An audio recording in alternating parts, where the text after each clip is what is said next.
Hello everyone, idea Bharat skill YouTube channel जो आप लोगों का स्वागत है। दोस्तों, हमारी जो क्लास चल रही है WCS यानी workshop calculation ITI first year वालों के लिए, जिनका एग्ज़ाम अगस्त में होने वाला है और आपको लगभग मैंने आपको पूरा कोर्स कंप्लीट करवा दिया है। जितने भी इम्पोर्टेंट क्वेश्चन हैं जो कि आपकी एग्ज़ाम ओरिएंटेड, यानी 6 में से 6 क्वेश्चन आपकी जितनी मैंने आपको क्लासेस करवा रही, अगर आप इन क्लासेस को अगर पूरी तरीके से अगर आप देख लेते हैं तो आपका एक भी क्वेश्चंस बाहर नहीं जाएगा। इसलिए वीडियो को बिल्कुल ध्यानपूर्वक एंड तक ज़रूर देखिएगा और वीडियो को ज़्यादा से ज़्यादा अपने स्टडी ग्रुप और व्हाट्सएप ग्रुप में ज़रूर शेयर करें, जिससे क्या होता है अन्य छात्रों को भी काफ़ी बेनिफिट मिल जाएगा। तो आज जो हमारा सेट है 6 है और प्रीवियस अगर सेट्स को अगर नहीं देखा है तो उसका वीडियो का लिंक आपको डिस्क्रिप्शन में दे देंगे, आप वहां जाकर उन सभी क्लासेस को अच्छे से देख लीजिएगा। तो क्वेश्चन को दोस्तों हम सीधा स्टार्ट करते हैं। क्वेश्चन आपकी स्क्रीन पर दिया गया है, पहले क्वेश्चन को अच्छे से समझें और उसका सोल्यूशन करके बताएं हमें इसका राइट आंसर कौन सा होगा। तो जितने भी इंपॉर्टेंट क्वेश्चन मैं आपको लगभग करवा चुका हूँ, 1 या 2 वीडियो और बनेंगी, उसके बाद आपका क्लासेस पूरी कंप्लीट हो जाएंगी, ठीक है। और एम्प्लॉयबिलिटी स्किल की फर्स्ट ईयर वालों की मैं स्टार्ट कर दूँगा जल्दी से, ठीक है। तो इसमें से जो राइट आंसर कमेंट करेंगे सभी साथी बताएं कौन सा इसका राइट आंसर होगा। तो इसका जो राइट आंसर है दोस्तों वो हमारा होगा ऑप्शन नंबर क्या होगा, डी इज़ राइट आंसर हो जाएगा। 324 सेंटीमीटर स्क्वायर हो जाएगा। वो कैसे होगा मैं आपको बता देता हूँ। एक बात ध्यान रखना, जो वर्ग होता है, वर्ग में क्या होता है दोस्तों, जिसकी चारों भुजाएं क्या होती हैं, वर्ग में बराबर होती हैं। क्या होती हैं, चारों भुजाएं बराबर होती हैं।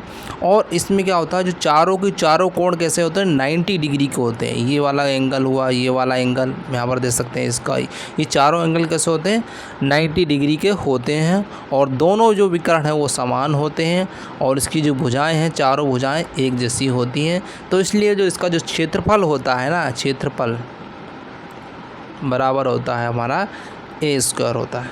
क्षेत्रफल का फार्मूला है ये है। और आपके पास भुजा दी गई है तो भुजा क्या होगा, 18 × 18 हो जाएगा। आप इसमें जब गुणा करेंगे, 18 का पढ़ा अगर याद है तो 18 का कर लीजिए, बाकी अगर एक एक करके करना चाहते हैं देखो 18 अट्ठे होता है 144 होता है, तो 4 आ जाएगा, 14 कैरी हो जाएगा, वरना हासिल हो जाएगा। फिर 18 एकन 18, 18 में आप क्या करेंगे, 14 जोड़ देंगे, 8 4 12 हो जाएगा, 2 और 1 2 और हासिल हो जाएगी 3, मतलब 324 ये आया सेंटीमीटर स्क्वायर। इस प्रकार आपका राइट आंसर क्या आएगा, ऑप्शन नंबर डी। तो इम्पोर्टेंट क्वेश्चन है, आपको उसको अच्छे से याद कर लेना, ठीक है। और चलते हैं हम अपने नेक्स्ट क्वेश्चन पे। नेक्स्ट क्वेश्चन क्या है, जो जितने भी इम्पोर्टेंट क्वेश्चन हैं उन्हीं को हम कवर करेंगे। ज़्यादा लेंदी क्वेश्चन नहीं आएंगे क्योंकि समय आपके पास ज़्यादा नहीं रहेगा, इसलिए ज़्यादा लेंदी क्वेश्चन नहीं आते हैं, ठीक है, न्यूमेरिकल वाले। तो इसमें पूछा गया, देखिए यहाँ पर जिसका क्षेत्रफल आपका दिया गया है, तो आपसे इसमें पूछा गया है साइड, मतलब भुजा पूछा गया कि इसकी भुजा क्या होगी, किसकी स्क्वायर, मतलब वर्ग की भुजा पूछा गया। इसका क्षेत्रफल यानी एरिया का क्षेत्रफल दिया गया, आपसे भुजा पूछी गई है। तो जल्दी से बताइए इसकी भुजा कौन सी होगी। 4 ऑप्शन से दिए गए, तो जल्दी से कमेंट करेंगे सभी साथी, थोड़ा सा सोल्यूशन करके बताइए इसका राइट आंसर क्या होना चाहिए। सभी साथी कमेंट करेंगे, जितने भी साथी वीडियो सभी कमेंट करके बताएंगे, ठीक है। तो जल्दी बताएं इसका राइट आंसर क्या होगा। तो जो भी साथी इसका राइट आंसर कर रहे हैं, हमारा ऑप्शन नंबर क्या आ जाएगा, सी इज़ राइट आंसर हो जाएगा, यानी 25 मिलीमीटर इसका करेक्ट आंसर हो जाएगा। कैसे हो जाएगा मैं आपको बताता हूँ। क्षेत्रफल का मैंने आपको फार्मूला बताया, ए क्षेत्रफल बराबर होता है ए स्क्वायर होता है, ठीक है। अब आपके पास एरिया दिया गया है और आपको भुजा निकालनी है, तो आपको क्या करना है, ए स्क्वायर बराबर एरिया आपका दिया गया 625 दिया गया है, ठीक है। अब ए बराबर जो निकालेगा, ए बराबर हो जाएगा अंडर रूट में आ जाएगा 625 आ जाएगा। अब आपको क्या करना, 625 के आपको फैक्टर करना है, तो ए बराबर जो आपको फैक्टर निकल के आएंगे अंडर रूट में 25 × 25 हो जाएगा। जब आपके पेयर बन गए, जो अंडर रूट था वर्ग में होता है, तो 2 जोड़े बनेंगे, तो देखिए 25 × 25, तो इसमें से 1 2 का एक पेयर बाहर निकलता है, तो ए बराबर जो आया है 25 मिलीमीटर इसका करेक्ट आंसर इस प्रकार आया हुआ। आप स्वयं एक बार हल कीजिएगा तो आपको और अच्छे से समझ में आ जाएगा, ठीक है। चलिए अगला क्वेश्चन देख लेते हैं। अगला क्वेश्चन आपकी स्क्रीन पर ये रहा, अच्छे से पढ़िए और राइट आंसर हमें कमेंट करके बताइए इसका राइट आंसर क्या होना चाहिए। चलिए जल्दी से बता। एक आयत का परिमाण पूछा गया है जिसकी लंबाई दी गई है, चौड़ाई दी गई है, देख सकते हैं लंबाई दी गई है और चौड़ाई यहाँ पर दी गई है। तो जल्दी से कमेंट करके बताएंगे सभी साथी इसका राइट आंसर क्या होना चाहिए, क्योंकि जितने भी क्वेश्चन आपको बता रहा है बिल्कुल एग्ज़ाम में सीधे सीधे क्वेश्चन यहाँ से देखने के लिए मिलेंगे, आपको कहीं वीडियो ज़्यादा देखने की भटकने की ज़रूरत नहीं पड़ेगी। ठीक है, तो जल्दी बताएं इसका राइट आंसर। तो जो भी साथी इसका राइट आंसर हमारा कर रहे हैं, ऑप्शन नंबर क्या हो जाएगा यहाँ पर राइट आंसर, वो हमारा होगा 76 इसका करेक्ट आंसर होगा, यानी क्या होगा 76 सेंटीमीटर। यहाँ मिलीमीटर दिया गया, करेक्शन कर लेना है, 76 सेंटीमीटर आएगा। ठीक है, इसका परिमाण। तो कैसे आया ये आपको बताता हूँ। आयत आप क्या होता है, ये इस तरीके से आया होता है जिसके आमने सामने की क्या होती हैं, भुजाएं बराबर होती हैं। ये होती है यहाँ पर लंबाई आपकी दी गई है, यहाँ पर कितनी 20 दी गई, ये आपकी लंबाई हो जाती है, और यहाँ पर आपकी चौड़ाई 18 दी गई है। ठीक है, अब इसका जो फार्मूला दोस्तों होता है वो होता है आयत का परिमाण जो होता है 2 कोष्टक लंबाई धन चौड़ाई। बस अब आपको कुछ नहीं करना, इस फार्मूला में मान रखना 2 इंटू लंबाई आपकी दी गई है 20 प्लस और चौड़ाई 18। अब आपको इन दोनों को क्या करना, आपस में जोड़ना है। तो जोड़ने पर देखिए 8 का यहाँ पर 8 ही हो जाएगा। ठीक है, फिर इसके बाद 2 और 1 कितना हो जाएगा, 3 हो जाएगा, और आपके कोष्टक से बाहर कितना 2 है, तो आपके यहाँ 2 हो जाएगा। ठीक है, अब इनका आपस में क्या करेंगे, गुणा कर देंगे। तो 38 का 2 में जब गुणा करेंगे तो इस प्रकार आपका 76 सेंटीमीटर राइट आंसर आया हुआ है। तो एक बार स्वयं करिए, मैंने आपको फार्मूला बता दिया गया, और इसको जितना हो सके अच्छे से कर लीजिएगा। सेम टू सेम क्वेश्चन इसी प्रकार का एग्ज़ाम में बिल्कुल देखने के लिए मिलेगा। वेरी इंपॉर्टेंट क्वेश्चन है आपके लिए। ठीक है, इसको अच्छे से 1 बार 2 बार 3 बार जितनी बार समझने में ना तो ज़रूर कीजिएगा। ठीक है, चलते हैं अगला क्वेश्चन देख लेते हैं। ये आपको क्वेश्चन वही करवा रहा हूँ जो प्रीवियस एग्जाम में पूछे गए हैं, और बहुत ही इंपॉर्टेंट क्वेश्चन है। ठीक है, चलिए क्वेश्चन में देख, एक आयत का क्षेत्रफल क्या होता है जिसकी लंबाई और चौड़ाई दी गई है। तो जल्दी से बताइए इसका राइट आंसर क्या होना चाहिए। सभी साथी कमेंट करेंगे, जितने भी साथी वीडियो सभी कमेंट करके बताएं इसका राइट आंसर क्या होना चाहिए। ये बहुत ही इंपॉर्टेंट क्वेश्चन आपको तीन ही मैंने आपको बताए हैं, तो वेरी इंपॉर्टेंट क्वेश्चन आप वेरी लगा लीजिए। ठीक है, जल्दी से बताएं इसका राइट आंसर क्या होगा। तो जो भी साथी इसका राइट आंसर कर रहे हैं 80 सेंटीमीटर स्क्वायर इसका राइट आंसर हो जाएगा। कैसे होगा मैं आपको बता देता हूँ। तो आयत का जो क्षेत्रफल होता है दोस्तों, आयत का जो क्षेत्रफल का सूत्र होता है वो होता है लंबाई गुणित चौड़ाई। ठीक है, बस इतना याद रखना। आयत का क्षेत्रफल होता है लंबाई गुणित चौड़ाई। लंबाई आपकी 10 दी गई है, चौड़ाई आपकी यहाँ पर कितनी दी गई है 8 दी गई है।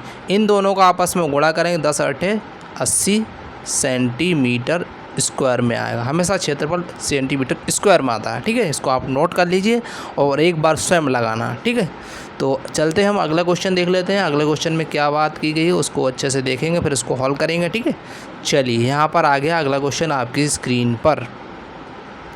क्वेश्चन में दिया गया एक समकोण त्रिभुज का क्षेत्रफल क्या होगा जिसका आधार दिया गया और ऊंचाई दिया गया। तो समकोण त्रिभुज इस तरीके का होता है, ये समकोण त्रिभुज इस तरीके का होता है, ये 90 डिग्री का होता है। तो आपसे पूछा गया है क्षेत्रफल, एरिया पूछा गया है, तो आप बताइए इसका फार्मूला क्या होता है। इस हिसाब से आप राइट आंसर कमेंट करके बताइए कौन सा होगा। सभी साथी बताएंगे, जितने भी साथी वीडियो देखें सभी कमेंट करेंगे।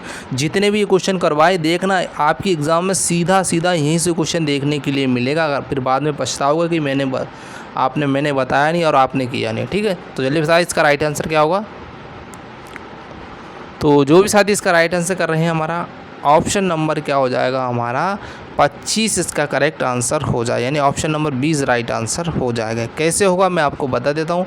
जो समकोण त्रिभुज का जो क्षेत्रफल होता है ना दोस्तों, ये क्षेत्रफल जो होता है 1/2 आधार गुणित ऊंचाई होता है। ये फार्मूला होता है, इसको नोट डाउन कर लीजिए।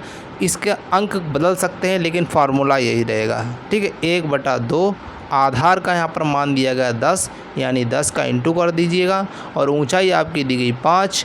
अब देखिए 2 से डिवाइड कर दिया, 2 पंजे 10 हो जाएगा। अब 5 × 5 कर देंगे तो यहाँ 25 सेंटीमीटर स्क्वायर। इस प्रकार आपका राइट आंसर आ गया, यानी ऑप्शन नंबर 20 राइट आंसर इस प्रकार आया हुआ है। ठीक है, अच्छे से कीजिएगा, एक नहीं 2 बार कीजिएगा, जिससे कि आपका कन्फ्यूज़न पूरी तरीके से दूर हो जाए। ठीक है, चलिए अगला क्वेश्चन आपकी स्क्रीन पर दिया गया है, इसको आपको दिया गया है, उस विषम भुज त्रिभुज का परिमाप क्या होगा जिसकी भुजाओं का माप, दोस्तों माप दिया गया है 40 मिलीमीटर, 20 मिलीमीटर, 28 मिलीमीटर है। तो कमेंट करके बताइए ए, बी और सी और डी में से राइट आंसर कौन सा होगा। सभी साथी बताएंगे। विषम बाहु त्रिभुज के बारे में पूछा गया, जिसकी तीनों भुजाएँ कैसी होती हैं, अलग अलग होती हैं, ए और बी और सी।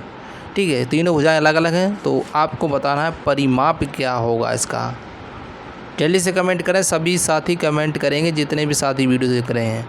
तो जो भी साथी राइट आंसर करके आएगा ऑप्शन नंबर सी इस राइट आंसर हो जाएगा, यानी 88 मिलीमीटर का राइट आंसर हो जाएगा। कैसे हो जाएगा, जो होता है विषम भुज त्रिभुज होता है उसकी तीनों भुजाओं का परिमाप 3a होता है, तीनों भुजाओं का योग, यानी 40 + 20 + 28 इन सबको जोड़ दीजिएगा तो आपका हो जाएगा यहाँ पर 20 और 20 40 और यहाँ हो जाएगा 48 प्लस फिर आपका यहाँ पर बचेगा 40, इनको ऐड कर दीजिए तो ये आपका होगा 88 मिलीमीटर्स का करेक्ट आंसर हो जाएगा। जब आप स्वयं कीजिएगा तो और आसानी से हो जाएगा। ठीक है, तो हम चलते हैं अगले क्वेश्चन पर। अगला क्वेश्चन आपकी स्क्रीन पर ये रहा। क्वेश्चन में पूछा गया है कि 50 सेंटीमीटर व्यास वाले वृत्त का क्षेत्रफल क्या होगा। इस तरीके का कोई वृत्त दिया गया है और इसका जो यहाँ पर सेंटर है और सेंटर से एक व्यास जा रहा है इस तरीके से, लेकिन व्यास क्या होता है पूरा टोटल सेंटर से यहाँ से लेकर सेंटर से दूसरे छोर तक जाता है, एक पॉइंट से लेकर दूसरे पॉइंट सेंटर से होती जाती है भुजा, उसे हम क्या बोलते हैं, व्यास बोलते हैं। और यहाँ पर आपका 50 दिया गया तो त्रिज्या कितनी हो जाएगी, 25 इधर हो जाएगा, 25 इधर हो जाएगा। ठीक है, लेकिन आपको वृत्त का क्षेत्रफल निकालना, तो फार्मूला जो हमारा होता है वृत्त का क्षेत्रफल का होता है πr² होता है। ठीक है, और पाई का मान होता है 3.14 इंटू आपकी त्रिज्या जो r निकल के आई हो 25 सेंटीमीटर यहाँ निकल के आई है, तो आप क्या करेंगे 25 × 25। ठीक है, 25 का 25 से इंटू करेंगे तो ये आपका 3.14 रहेगा, इंटू ये 625 हो जाएगा। आप इसका मल्टीप्लिकेशन करके मुझे कमेंट करके बताएंगे इसका राइट आंसर क्या होगा। ये आपका होमवर्क है, तो हमें कमेंट करके बताइएगा इसका राइट आंसर कौन सा होगा। तो सभी के लिए मैं होमवर्क के तौर पर छोड़ दे रहा हूँ, आप खुद कैलकुलेशन करना और हमें कमेंट कर बताना इसका राइट आंसर क्या होने वाला है। ठीक है, चलिए अगला क्वेश्चन देख लेते हैं। अगला क्वेश्चन आपकी स्क्रीन पर ये क्वेश्चन में यहाँ दिया गया है, एक अर्धगोले का क्षेत्रफल क्या होगा जिसका व्यास दिया गया है। तो अर्धगोला इस तरीके से होता है और यहाँ सेंटर रहता है, तो व्यास है, तो व्यास क्या होता है ए से बी तक जो जाता है, केंद्र से ऊपर जाने वाली जो होती है रेखा होती है उसे व्यास कहते हैं। तो 10 त्रिज्या यहाँ 10 ये, तो ये दो भागों में, तो r यहाँ पर आपकी 10 निकल के आएगी 10 सेंटीमीटर। तो आपका जो फार्मूला होता है ना अर्ध गोले का जो क्षेत्रफल होता है वो होता है 1/2 πr² होता है। ठीक, इस फार्मूले में आपको मान रखना है, तो यहाँ हो जाएगा 1/2 इंटू पाई का मान वही 3.14 होता है और r आपकी 10 × 10 निकल के आएगी। ठीक है, अब आपको करना क्या है, यहाँ पर कुछ नहीं, 1/2 इंटू ये दशमलव यहाँ पर हटाएंगे तो 314 बटे यहाँ 100 हो जाएगा और ऊपर भी आपका यहाँ पर भी 100 हो जाएगा, 100 से 100 कैंसिल हो गया। अब आपको 314 को 2 से डिवाइड करना है, तो डिवाइड करेंगे तो ये देखिए यहाँ पर 2 से काटेंगे तो 2 एकन यहाँ पर 2 हो जाएगा, आपके पास एक कैरी बची, 2 पंजे 10 हो जाएगा। फिर आपके पास कितना बचा हुआ है, एक बचा हुआ, 2 सत्ते 14, मतलब 157। देखिए कौन से ऑप्शन में आ रहा है, तो कौन से ऑप्शन में आ रहा है आपका 157, ऑप्शन नंबर बी यहाँ पर राइट आंसर हो जाए। ये लगभग में आएगा लेकिन आपका 157.1 सेंटीमीटर इसका राइट आंसर हो जाएगा। ऑप्शन नंबर आपका क्या हो जाएगा, बी इज़ राइट आंसर हो जाएगा। तो दोस्तों मैंने आपको जितने भी क्वेश्चन करवाए बहुत ही इंपॉर्टेंट क्वेश्चन है और यहाँ से आपका सीधा एक क्वेश्चन फंसेगा पूरे में। ठीक है, ये न्यूमेरिकल में से ठीक है। तो आशा करता हूँ आप वीडियो को बिल्कुल अच्छे से ध्यानपूर्वक देख रहे होंगे और वीडियो को ज़रूर शेयर करिए। वीडियो चले वीडियो को लाइक करें। चैनल पर दोस्तों अगर पहली बार वीडियो को चैनल को सब्सक्राइब ज़रूर कर लेना। और आपकी 1 और 2 क्लासें और बची हैं, उनको मैं आपको कंप्लीट करवा दूँगा और एग्ज़ाम से पहले आप इन सभी क्लासेस को देख लेना, तो आपके 12 में से 12 क्वेश्चन जो नंबर है पूरे आपके यहाँ से कंप्लीट हो जाएंगे। तो मिलते हैं नेक्स्ट वीडियो में। Thank you for watching this video. जय हिंद, जय भारत।